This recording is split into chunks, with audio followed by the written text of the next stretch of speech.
Welcome back to Gruber Motor Company and the Gruber Morning Show. I'm Pete Gruber. My co-host, Aaron McKenzie, joining us this morning. Good to be here again. Thank you for coming. Yeah. We've got some cool stuff to cover today, and as always, we want to get your questions and your inputs, and when you do ask questions, let us know where you're coming in from, because that's always interesting to our viewers. Now, that picture behind me, as you know, part of our tradition has evolved with these podcasts into posting a cool picture that I've taken over the many decades I've been involved in photography. Yeah, I can raise this up a little bit if you need me to, because you can't really see the car, but... Okay. Oh, there is a car behind me. That's right. I was going to talk about that. But anyway, this is Hotel del Coronado in San Diego, on an island off San Diego. And it is a memorable hotel. We probably can hide the car then. We want to see the top of the building. This is a historic hotel. It was actually built in 1888. Wow. And there were some developers, apparently investors, in 1886 that decided to buy a bunch of property on the island of Coronado, just outside of San Diego. And their goal was to build a resort, which was realized by 1888. What makes this building so unique is it was the first large commercial building that was electrified. In the 1880s, electricity was still a novelty. And so it was one of the few buildings that actually had electricity. Wow. Sitting behind me, which we just cropped out, is a 2008 ACR Viper, which my wife and I took to San Diego for vacation, and had very little luggage room, but it was a thoroughly enjoyable ride going to California. It was pretty in a Viper. So it was pretty fast. Yeah. Oh my God! You know that one section where you go into the mountains just before you get across the border there? Everybody else is chugging along, and they've got overheating stations everywhere, and people's radiators are boiling over. I'm just flipping through there doing 90 plus up those mountain grades, and that big Viper engine never, hiccuped during that drive. Wow, sounds like a dream. Pure joy to drive on an open road. It's actually a 200-mile-an-hour car. Of course, there's nowhere in the United States that you can legitimately do those types of speeds. Right. But most of my 200-mile jaunts were in Mexico, of course. Oh, okay. So. But anyway, that's what the picture is about behind us. It looks like we've got our first question here. Okay, on YouTube, Kenny Morris is asking a question. Thanks for the question, Kenny. His question is: Do you guys have a public stock? Well, Gruber, the Gruber companies have not gone through an IPO, initial public offering. We've been growing on cash flow quite successfully, and there's really no need to lose control of our company by having an initial public offering and getting publicly traded. Now, that won't go on forever. As we continue to grow, eventually our cash demands are going to be so severe that we're going to have an IPO. But for now, we're still privately held. I mean, Pete, does every business inevitably, it's great to be able to expand and grow, using your own cash, but every business inevitably reaches a point where they do need outside money? Is that true? Or not. It depends on the pace you grow and what your goals are. For example, if we were able to, or if we were interested in scaling all over the world and replicating Gruber Motor Company type operations, there's no way we could fund that ourselves, because you have such a huge upfront cost for all that development, and you don't see return on investment for some time until you build a customer base in that territory. Right. So at that point in time, yes, you either go and get private money, venture capital type money, angel investors, VC, or if you're a solid enough company, you can go for an initial public offering. Right. And get publicly traded. But you said the downfall of that is losing control a little bit? Totally, yes. One of the things I pride myself with here at the Gruber companies is this company has a soul. And what I mean by that is, in most companies, my wife works for American Express, for example, and they let a woman go last year that was there for 23 years, near retirement, got cancer. Her sales production wasn't what it was before, and they let her go for performance reasons. In a company like ours, that just simply doesn't happen. Our people here, we have people that are well past retirement, and if they've trimmed back their involvement or their production, they still have a home here as long as they're taking good care of their customers. I like that. So that's what you can do with a private company. When you have investors that are interested in the bottom line, it's difficult to justify, that approach. So, but anyway, that's why I'm enjoying still being privately held. This whole thing, your companies do have a family vibe. It's pretty cool. Yeah. Yeah. So one of the things I wanted to cover, we've got a lot of questions streaming in, but this just in, by the way. I was curious, why is Elon messing with Twitter? He's got so much on his plate. He's got so many challenges ahead of him. Why this diversion? And I could never quite figure it out. I know Elon, I've talked to him a few times, and it just didn't seem that this was an ego-driven, purchase, but that's what it definitely looked like. So anyway, he made a statement just today, and I want to read this to you because this, I think, answers a lot of questions. He says, I wanted to reach out personally to share my motivation in acquiring Twitter. There has been much speculation about why I bought Twitter and what I think about advertising. Most of it has been wrong. The reason I acquired Twitter, he adds, is because it is important to the future of civilization to have a common digital town square where a wide range of beliefs can be debated in a healthy manner without resorting to violence. There is currently great danger that social media will splinter into far right-wing and far left-wing echo chambers that generate more hate and divide our society. Amen, Elon. Wow. Full agreement there. So he adds, he continues, in the relentless pursuit of clicks, much of traditional media has fueled and catered to those polarized extremes, as they believe that is what brings in money. But in doing so, the opportunity for dialogue is lost. Healthy, spirited debate. Wow. That said, he says, that is why I bought Twitter. I didn't do it because it would be easy. I didn't do it to make more money. I did it to try to help humanity whom I love. And I do so with humility, recognizing that failure in pursuing this goal, despite our best efforts, is a very real possibility. Now, this really resonates Elon because when he was involved in Tesla, there were a number of times when their survival was at stake. In fact, he openly shared with employees, I'm not sure we're going to be able to make payroll, and we're going to be able to avoid bankruptcy. And at one point he said there was a 10% chance he felt that this company would survive. But he's not afraid to tackle the challenge. He doesn't go off and hide because the risk is too great. He's one of those few individuals that charges in despite the overwhelming odds and the overwhelming risks. There's a further opinion here offered by the reporter that generated this article, and he said, that said, Twitter obviously cannot become a free-for-all hellscape where anything can be said with no consequences. Mm-hmm.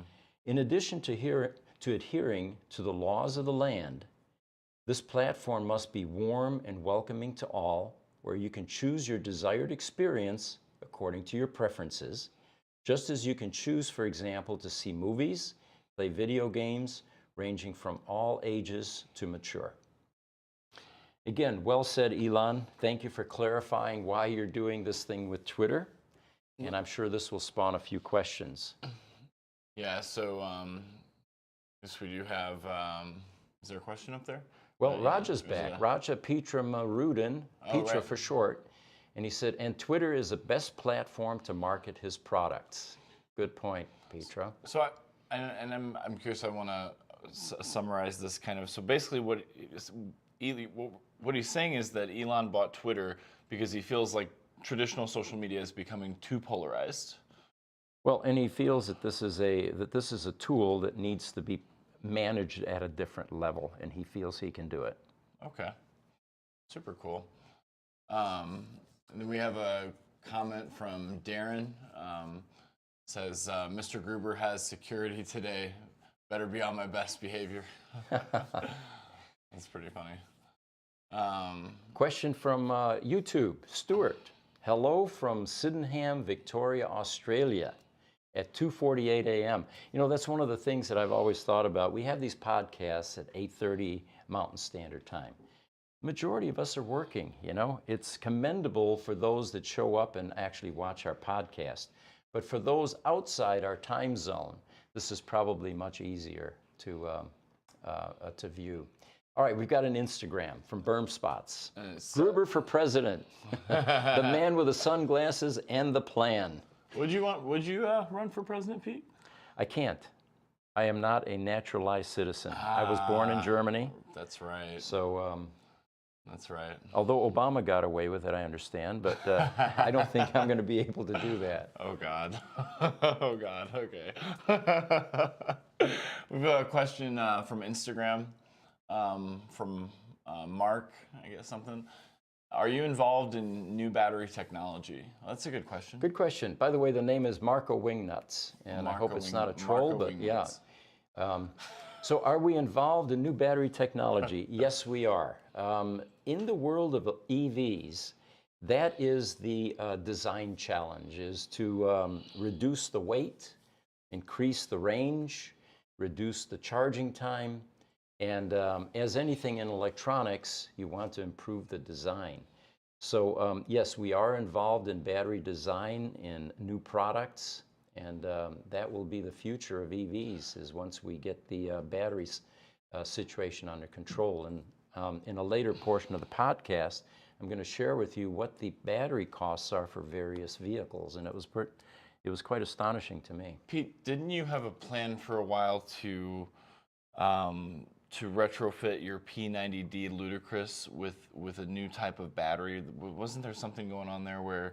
We did. We actually had a manufacturer come to us that is working on graphene batteries, which is really one of the more cutting-edge directions for batteries, getting away from lithium ion. And graphene, carbon, is the most plentiful mineral or element on this planet. So there's no shortage, and it can easily be reassimilated into the environment. So it's a pretty cool product. Okay. But where we ran into problems was, our challenge was to try to fit their product into a Tesla Model S as a test mule. We ended up with design problems in terms of space, fitment, and so the project at this point has been shelved. Okay. We gave it over to Tesla and to see if they were interested, and usually when you give something to Tesla and you don't hear from them, they're either working on it or not interested, so we're not sure which it is at this point. Okay, super cool. There was a question regarding the battery fires. So Kenny Morris on YouTube is asking, what do you guys think about all those EVs, Teslas, going up in flames after the hurricane? Is there a better way of stopping the explosions besides dumping 8,000 gallons of water on a battery? Well, we're talking about Hurricane Ian. We're talking about salt water that came inland, and cars that were actually submerged in, the majority of them in salt water. We talked about this in the last podcast a bit. The Tesla Model S battery is not completely waterproof, especially the early versions, and we threw up a tech tip that we issued to ourselves and to Tesla, showing that there is a rubber boot that covers the connectors that connect to the main propulsion battery, and how, under the right conditions and a deteriorating boot, the rubber got old, brittle, cracked. Water can get into those connectors, and once it does, it migrates into the battery itself. Distilled water, a little bit isn't going to be noticeable, but salt water is highly corrosive and conductive. And the problem then becomes, you're actually rearranging circuitry in that battery once salt water enters that battery. That's what ended up happening with these cars that caught fire. They eventually were being shorted from the inside by salt water, by corrosion. And the amount of water required to put out a lithium-ion battery pack fire, there really has been no technological advances as to a better solution than using water to try to cool the battery and extinguish it. They're not putting water on it to reduce the oxygen level because lithium ion and magnesium basically generate their own oxygen as they're combusting. But the challenge is to get it cooled down enough. There's an interesting story at Tesla from some of the old timers that during the early days of Tesla Roadster battery development, they weren't sure what these batteries were going to do if they got in accidents, if they were driven into a lake, if they got punctured. So some of their testing was supposedly done suspended over a giant vat of water, a swimming pool basically. And the strategy was that if this thing went into thermal runaway, rather than lose a building, they were just going to cut the wire or the support, and the battery would drop down into water. Now, that doesn't mean it would extinguish it. It would boil underwater. It would basically have flames underwater, but not be able to migrate to things around it. Interesting. Cool. We got, I don't know, what is this, typical, something big city. I'll read it. Typically feigned big city. It's hi from Poland. Typical a life. TikTok visitor. Super. Thank you for joining us. And then the next one, how do you pronounce that again? Is it? Just say Petra. Petra. So Petra's asking, can we change the old Roadster with a more recent 21700 battery? All right, so the 2170 batteries, instead of 18650 cells in a Tesla Roadster, the simple answer is no. The reason is the geometry. The Tesla Roadster has 11 sheets inside a 1,000-pound battery pack that are fairly closely together. And the 18650 cells accommodate that space limitation. A 2170 cell is wider. Let me give you a quick discussion about what this means. 18650 cells is a cell that is 18 millimeters wide by 65 millimeters tall. A 2170 is 21 wide with 70 millimeters tall. So that's why it's bigger. Right. When you stack those horizontally in sheets, it becomes too wide. Now, the reason you can't just simply widen the battery pack is because it fits into a Lotus Elise frame.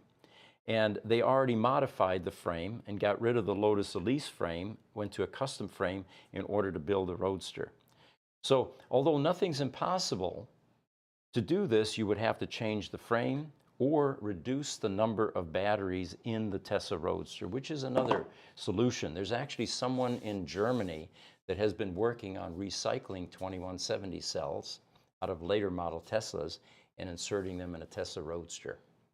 But at this point, there's nothing off the shelf. There's nothing commercially available. There isn't a product you can go out and buy that would allow you to put different cells in your Tesla Roadster. You'd have to modify the entire frame of the car. They wouldn't. In order to have the same number of cells. You know, there are other issues. There are 99 bricks in a Roadster, which is a collection of parallel connected 18650 cells, 69 of them per brick. The firmware is looking for 99 bricks. So in order to accommodate a different type of battery, you'd have to go into firmware, and you know, the people that were working on the Roadster firmware are long gone. So you'd have to have a software effort. Then you'd have to have electronics boards that have to be replaced and changed or modified. Sounds like a process then, huh? Well, it would work if you had 1 million or 2 cars out there, but with 1,500 or so left, nobody in the private sector is going to make that investment because there's no return on investment for us. Remind me, what would the benefit be of changing the cells? More range. Bigger battery. Yeah, a bigger battery. Okay. Interesting. There's so we've got another question from Jared, and the question is, Pete, the fans want to know, do you have any dogs Cats or or dogs? Yeah. And he's asking while his cat Nori sits on his lap while they watch our show. Well, thank you for joining us, and you too, Nori. I do not have any pets currently, although my kids have lots of dogs. My granddaughter has a couple of frogs. One of them, actually, we found at Gruber Motor Company, and she adopted it. And this tiny little toad grew into this gigantic fat thing that eats crickets, live crickets. But anyway, it's kind of scary. My wife and I have decided that at this point we just don't want to be tied down with any pets. So currently we do not, but I'm glad that Nori is watching the show, and appreciate you joining us. That's awesome. Aaron, Yeah. what about you? Cats or dogs? I same thing. I'm definitely I'm an animal lover. I'm a dog lover. But same thing. Right now, I just I don't have one because when I do get a dog again, I want to be able to make sure I can spend lots of time with it, petting it, and all that stuff, which I'm not sure I could do right now. But dogs are awesome. And as much as you love them, and you enjoy them, you come home sometimes and you find out that the side of your leather couch is chewed out. Yeah. Or your shoes are destroyed, But, it comes with the territory. True. Yeah, fact. Another question from Darren says, what's this? I heard that Elon said Tesla would be worth $3 trillion in the future. It would become double the size of Apple. What do we think about that? He Is that has said possible? that, and a Saudi oil company combined, both of them combined. My personal opinion is, having watched Tesla go from virtually nothing 10 years ago to where they are today, to Elon being the richest man, to it being one of the largest, if not the largest corporations on the planet. I think that's a realistic prediction. Fundamentally, in business, if your demand for product or services far outweighs your supply or ability to deliver, your success is guaranteed. The challenge then becomes building more infrastructure to support that demand.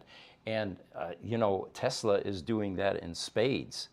I know that GM is currently looking at some expansion, but nowhere to the scale that Tesla is, and their willingness to gamble and create more infrastructure and more production capacity.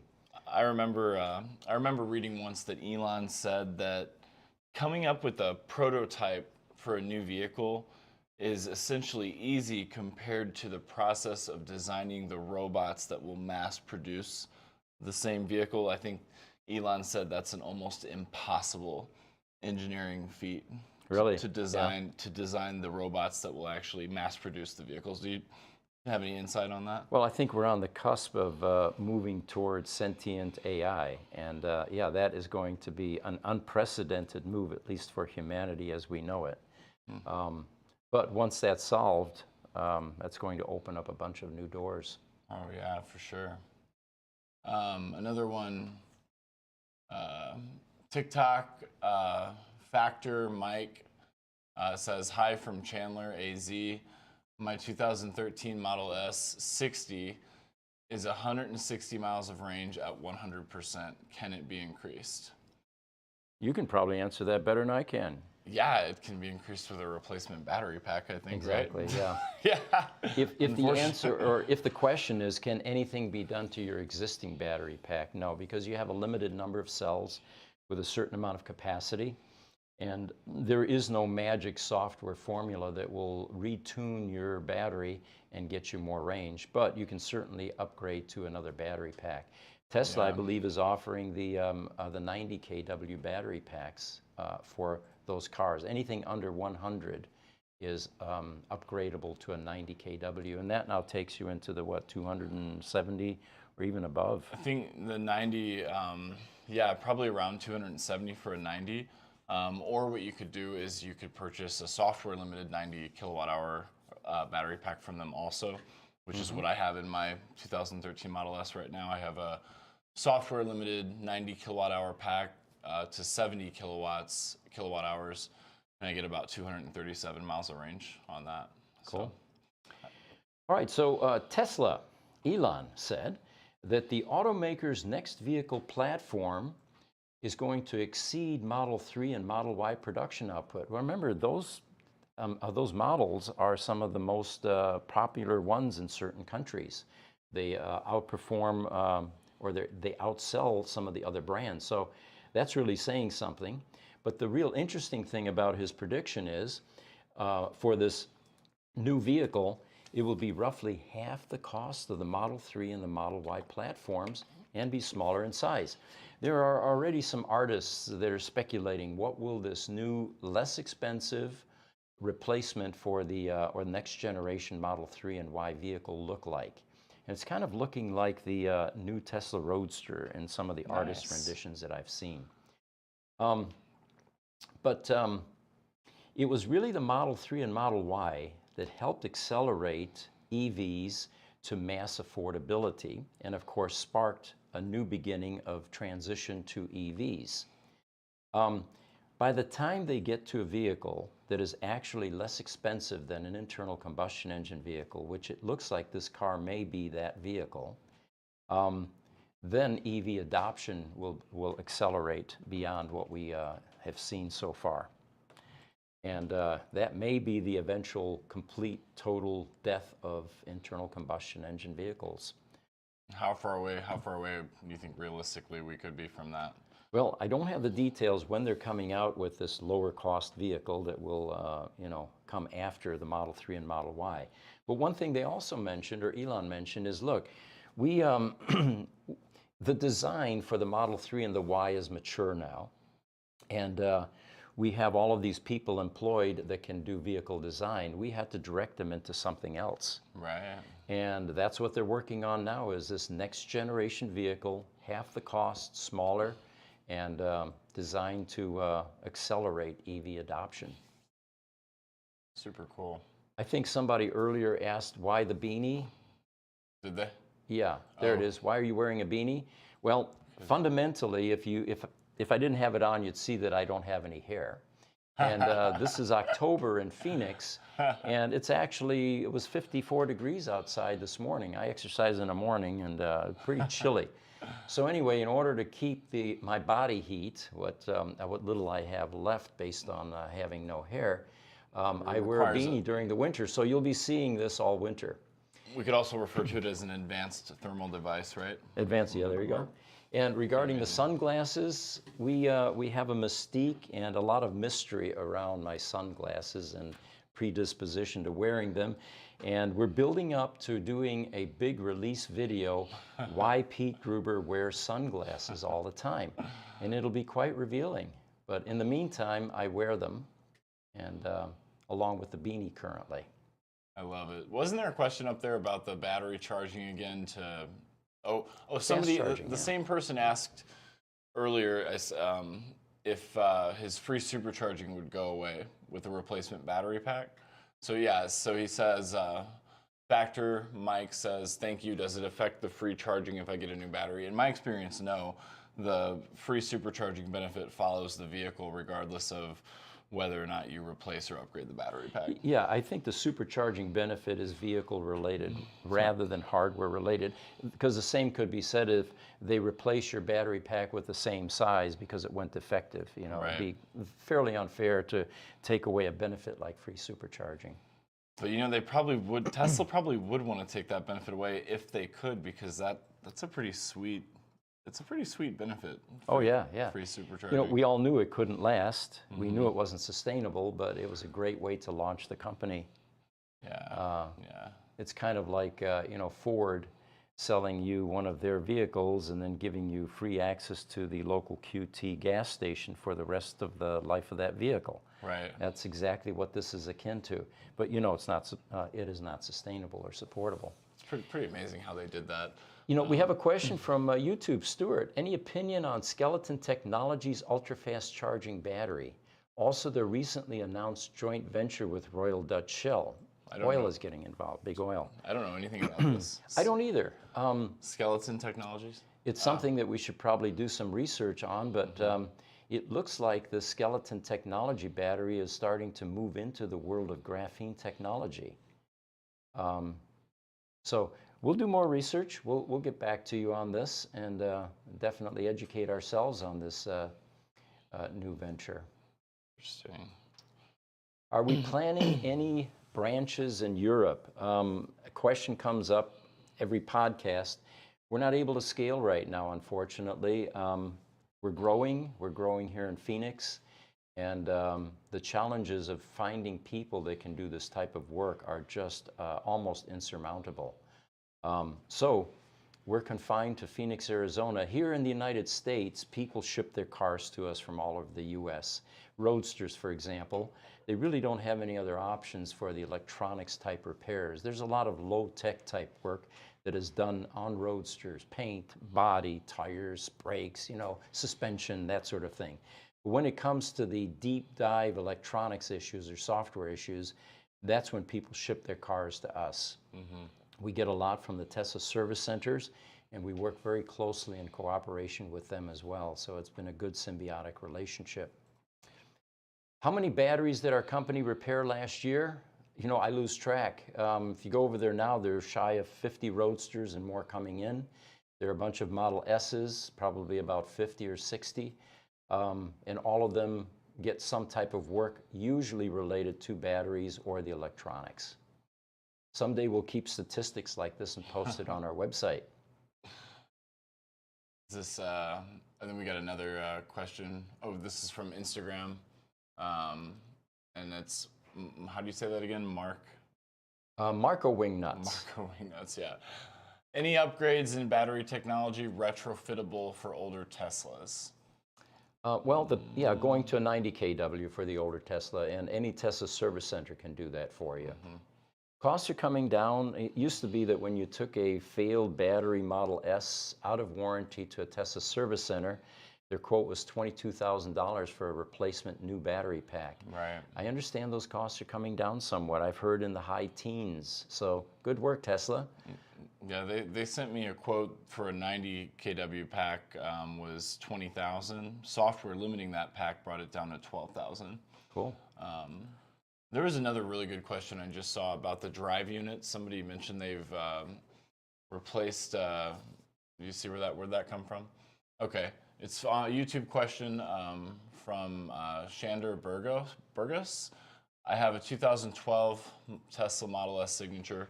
The large rear drive unit has been replaced 3 times. Is there a way to prevent this catastrophic failure again? I'd be interested to know how many miles he has on that car. Well, and there have been design improvements in that drivetrain. There was a seal in the drivetrains in the older Model S's that would begin to leak, and then you ended up with coolant in the motor housing, but worse yet, in the inverter. And coolant is somewhat conductive. It's not as bad as salt water, but by the time it gets into the electronics, then you end up with what are called isolation errors. Isolation means that there's circuitry sensing high voltage to ground, which of course is a safety issue.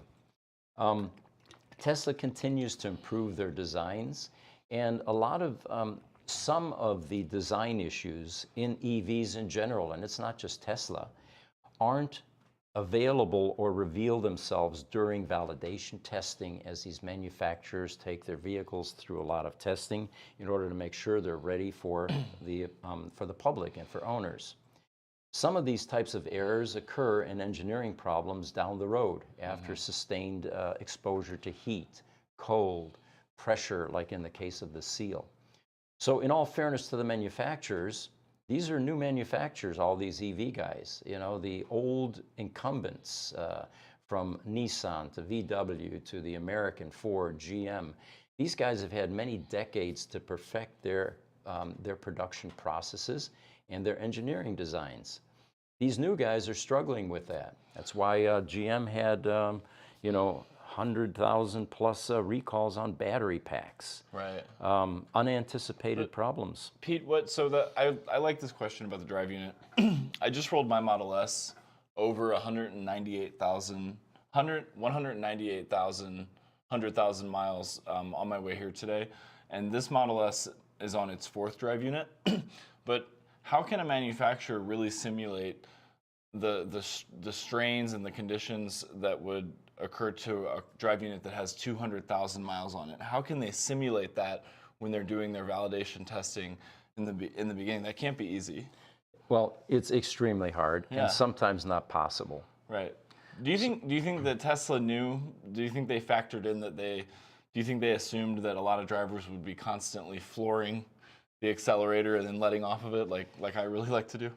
Well, I don't know if they assumed that, but it's certainly tantalizing, and there's a lot of curiosity about what can my car do and what can it do every single day, and will I be able to launch off the line and beat that annoying sports bike to my left, that's making all kinds of noise. No manufacturer anticipates recalls. Recalls are extremely expensive. they are a loss not only financially, but loss of reputation. So they go to great lengths to avoid recalls and then try to anticipate every single problem that may come along. But it's not possible in all cases. It's a good question. Another question from YouTube, or no, there's a question on TikTok from MP202021. Cool look and a good marketing image, Pete. What software language or OS do Teslas use? Linux, right? Yeah, they use Linux and of course CAN signals. And thank God for open source software. We don't have Microsoft, climbing in there and trying to be a patent troll or collect revenue from software and upgrades and all the rest of that. Yeah, cool. And then another TikTok question from Petra. Is the skateboard platform going to be the template for EV chassis architecture? I don't know, do we? Oh, the skateboard platform. Well, once we know more about that, I think we can answer that question. Yeah. Okay. Then Darren's on YouTube asking, the high in Phoenix is 26 degrees Celsius today. I can only dream of that here in Canada. That's summer weather here. LOL. Yeah, we love October in Arizona. Oh, I know it well. 40 years when I moved out here from Rochester, New York, 54 degrees with summer weather. We'd be out there in t-shirts and shorts and sandals. Yeah. Currently, after having my blood thinned from all the heat here, that feels pretty cold. Have another news item here. Tesla admitted that they're having some issues with the new 4680 battery pack. Not design issues, but availability. And it turns out that they are using these in the Model 3, the Model Y, but they will not be using those in the semi-truck, which I thought was a foregone conclusion because of the amount of energy that they were going to have to store in that large semi-transportation truck. So we don't know. They don't say what they will replace that cell with in the semi-truck, but the Cybertruck may also be affected with this 4680 production ramp issue. So it'll be interesting to see what they come out with for those two vehicles in terms of a DC solution. Yeah, for sure. One article that caught my eye too, recently there was a headline and it says Tesla faces U.S. criminal probe over self-driving claims. And I think we've all heard about this on and off, but I'm really curious what you think about this, Pete. The U.S. Department of Justice, it says that they launched a previously undisclosed probe. I don't know exactly what a probe is. I guess it's an unofficial light investigation of some kind. Investigation, yeah. Yeah. Following more than a dozen crashes, some fatal, involving Tesla's driver assistance system, Autopilot, which was activated during these accidents. And this is one of those things where Tesla gets kind of an unfair amount of media attention anytime there's an accident regarding, a Tesla. The word Autopilot's mentioned, media picks it up, but also Tesla's under scrutiny for calling their driver assistance feature Autopilot, because these guys are alleging that it's not technically Autopilot. So what do you think about this? Is kind of old news. We've heard this kind of stuff before, but well, I think that the regulatory agencies created by us to protect us are doing their job when they investigate any of these types of accidents or mishaps. That's their job. Putting it back in context, how much of this takes place? Well, with something like this that's brand new, that's pretty scary and unknown, it's going to generate a lot of attention. And of course, a probe like this will generate an equal amount of attention or accelerate the amount of visibility for something like this. We're breaking into new ground here and we're transitioning. So yeah, although personally I welcome the investigation into things like this, putting it back in perspective, these things oftentimes are overblown by the media, who virtually thrive on scare tactics and, Sure.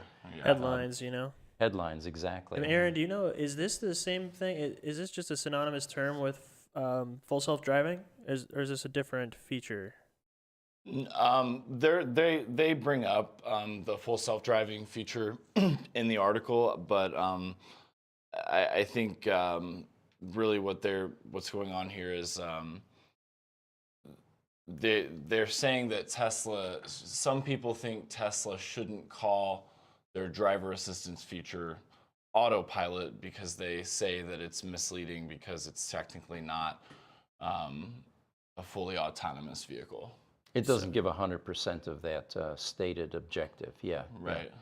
Yeah. So, but what I'm wondering is if that's actually what happened in some of those instances that they're investigating where the driver assumed that it was going to be fully taken care of, and as a result, they drove into a wall or something. You know what I mean?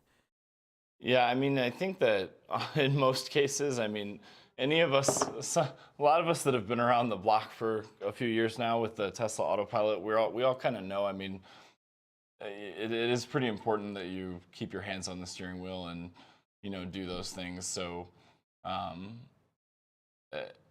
well, it's not perfected yet. Let's put Right. it that way. I I mean, mean, you can't get in your car, read a book, or go in the back seat and watch a TV program or YouTube. Yeah, it's and, not that advanced Let the yet. car propel itself. But that's where we're heading. But I think the original question was, the probe, the investigation, that's just standard operating procedure. They have to investigate these things. okay. So it looks like Lucid opened a showroom in Riyadh, the capital of the Kingdom of Saudi Arabia. Now, you may ask yourself, why pick such an obscure place? Well, first of all, a lot of luxury car sales take place in Saudi Arabia. That might be one reason. But I think the more compelling reason here is the majority ownership of Lucid are Saudis and the Saudi Investment Fund, actually. Really? Yeah. In fact, Lucid also announced plans for a full production factory at King Abdullah Economic City, KAEC for short, in Saudi Arabia. Again, why create a production facility in an obscure country with limited population? Well, probably ownership. But it says here that Lucid plans to establish operations at KAEC for reassembly of Lucid Air vehicles that are pre-manufactured here in Casa Grande, Arizona, and over time move that production capability for complete vehicles to KAEC. So it looks like initially, at least, they will get shells or partially manufactured vehicles and complete the manufacturing in KAEC. Nice. The company expects to manufacture up to 155,000 vehicles per year at this KAEC facility. Furthermore, the Saudi Arabian government is in agreement now with Lucid for purchase of 100,000 vehicles over a 10-year period. What are they going to use? What are they going to use all those for? 100,000 vehicles?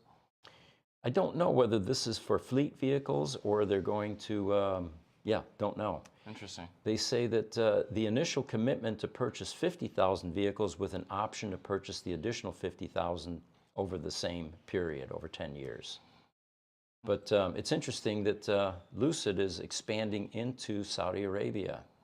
There aren't any other EV manufacturers in Saudi Arabia now, are there? Or Don't know. Do we know that? I do not know that. If there is, there's not a lot of news about it, at least, right? Yeah, I have not heard. I mean, it's not a country known for inviting manufacturing type operations. Right. No, there's a question a second ago, something about Toyota. Can you guys scroll up a little bit? Where was it? Oh, it's from Kenny Morris on YouTube. Kenny's question is, wasn't Tesla working with Toyota to make a special car? I could have sworn that I heard that somewhere in 2021. Also, is Hydrotech the only true competition to EVs? Thank you. There's actually a couple questions there. So was Tesla working with Toyota to make a car? Do we Didn't know? know that. I didn't know that. Okay. Yeah. They did early on, even during the Roadster days, to develop the RAV4. But Okay. And then he had a question about hydrotech. I'm not sure exactly what that was. so someone sent us a gift, a rose and a hat. Cost 99 cents for him to send. Well, thank you, Raja. Appreciate it. It's Petra. super We'll cool. bring it to the show once we get it. YouTube, Intertechnia SA, the best morning show. Thank you again. That's so cool. Now here's a good one from Halpin. How do we see Roadster valuation in this recession period? Well, if you go to our website, grubermotors.com, you'll see that there is a Roadster matchmaking site there. And the amount of sales that had been occurring on that site is about half of what it was since the first of the year. However, Roadsters are still selling. A lot of people currently are hunkering down. We've got inflationary woes. We've got midterm elections, the outcome of those undetermined. We have a nut job in Europe that thinks that this century is ripe for warfare again and killing innocent people. So all of those things, I think, are weighing on people whether they're going to be purchasing something that requires disposable income. And a lot of people in the U.S., although there's a lot of wealth, they're also carrying a lot of debt. So I think people are being responsible. They're being careful about what they're spending their money on, and we're seeing some of that with Roadsters. However, if you're interested in acquiring a Tesla Roadster or just want to see how many are available, what kind are available, where are they available, and what are they selling for, it's a good website for you to go visit because we've sold more Roadsters in the last couple of years than all the auction houses combined. We have a question from YouTube, and I'm going to pronounce this because it's a German name. Eugen Faber. It's E-U-G-E-N. Listen to him. He says, I come from Mars and I greet you. All right. I wish you a great conversation. Oh, it's so Thank cool. you, Eugen. And Pete, Yes. just so you know, we'll go through these questions here. Anybody out there, if you can hear me through YouTube, get your questions in. We have about 5 or 6 minutes left. Okay. All right. Last call for questions. 5 or 6 minutes left for those of you that didn't hear. And I need to say this often. We appreciate you guys joining us. We're having fun. We hope you're having fun. Again, the picture behind me for those of you that joined late, Hotel del Coronado, just outside of San Diego. It's an island off San Diego that was developed in 1886 by a bunch of developers, and they built a cool hotel called the Hotel del Coronado. And the first electrified building, was that what it was? The first large commercial electrified building exactly was Hotel del Coronado, which brings up the point. In 1880s, there wasn't a lot of electricity around. People were still using gas lamps and oil lamps, and so it's amazing how far we've come. No Teslas, no superchargers. I don't think right? so. Okay. No. Although the battery had been invented and was already in use. That's There amazing. were EVs back then for sure, yeah. Just What- not Teslas. Yep. Amazing. There's another question, Instagram from Chrissy J. Moore. Good morning from NorCal, Northern California. Care to explain how to isolate individual cells from the Model S? How to Yeah. isolate individual cells. Well, So is she talking about resistive cells? Well, the architecture of a Tesla Model S and a Roadster battery is a collection of bricks that are a combination of 69 cells connected in parallel. And those bricks then in a Roadster, 99 of them are connected in series for a total of 400 volts. The difficulty in isolating a defective cell, by defective I mean it's gone resistive, it's no longer able to carry a charge, and it's draining the rest of the cells, is that in a parallel connected circuit, all of the cells look the same because all of your pluses and minuses are hooked together. So how do you find that one resistive cell that in an EV, even a Model S, can kill the entire car because the battery safety management systems will only allow a charge to the lowest cell or the lowest brick in that car? Well, that's our secret sauce. We have developed a technique for being able to find needles in a haystack, and we do it every single day next door at Gruber Motor Company. Pete, would you say it's harder to isolate a cell in a Model S battery pack compared to a Roadster battery pack? It is, and we don't understand why. The chemistry on those later 18650 cells is a bit different than the old Tesla Roadster cells. We enjoy Roadsters coming in because we know it's a slam dunk repair. With the Tesla Model S's, we have to fight pretty hard in order to find those resistive single cells. We have a YouTube gentleman joining us, Erwin Geiger, Giger. Best wishes from Switzerland. Thank you for joining us. And then Petra on TikTok is asking, he's saying Tesla Autopilot. Tesla Autopilot is, we lost the question. It's okay. Tesla Autopilot is way better than Polestar 2. I have tried both. Tesla is much more smooth and natural. Okay, which doesn't surprise me. You know, Tesla has had a long, has leapfrogged over all the other manufacturers. It's a kind of like a 100 meter relay run. Somebody's way out in front, and being able to catch them is going to be very difficult. It's impossible, maybe. Well, everything's possible in my opinion, but yeah, it's tough. It's hard, and it's the challenge that every one of them faces. You guys got to do it. TikTok, MP 2020-21. Pete, you sound like a smart guy. Were your parents professionals as well? I don't know if I've heard you talk much about your parents before. I have not. Had an absent father who remained in Germany. My mother brought me here when I was 8. My mother worked minimum wage jobs, basically. And no, there were no professional parents. So everything that I have learned and developed into has basically been on my own. And the message there is anyone can do it. When I hear people talk about their hard lot in life and their excuses about why they can't do certain things because of upbringing, because of environment, I say bullshit. None of that is true. You can do whatever you want. You just have to be willing to sacrifice and work your tail off to get it. I really like that. That was a good question. Would you say that having parents that were not professionals put you at an advantage because you knew, or do you think having professional parents that are very successful, do you think that could put you at a disadvantage even? Well, I think that having professional parents creates an environment within which your mind is being stimulated beyond not having professional parents. 100%. Yeah. And however, there are ways to get that type of mental stimulation outside of that. I used to read a lot of books, for example. You don't have to have parents that are discussing topics at the dinner table in order for you to broaden your perspectives. If you're curious, if you're interested, if you want to succeed badly enough, there are many other ways for you to expand your thinking, your consciousness. And I mean, especially living here in the U.S. too, you know. Oh yeah, we're exposed to so much. And you know, when I was growing up, we didn't have social media.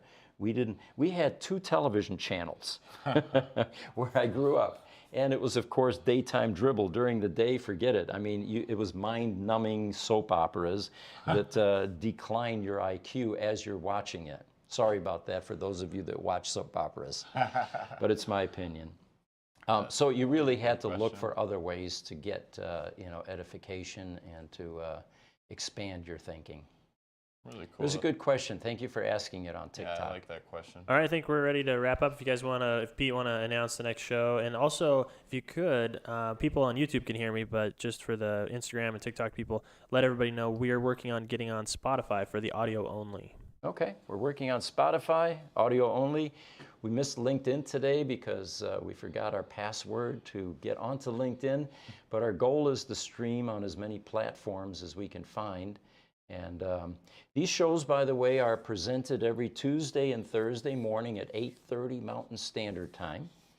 We let our audience oftentimes guide the discussion through questions, through emails, and our goal is to discuss topics related to electric vehicles, sustainable energy use, clean energy, and the ultimate goal being is to put this planet back on track.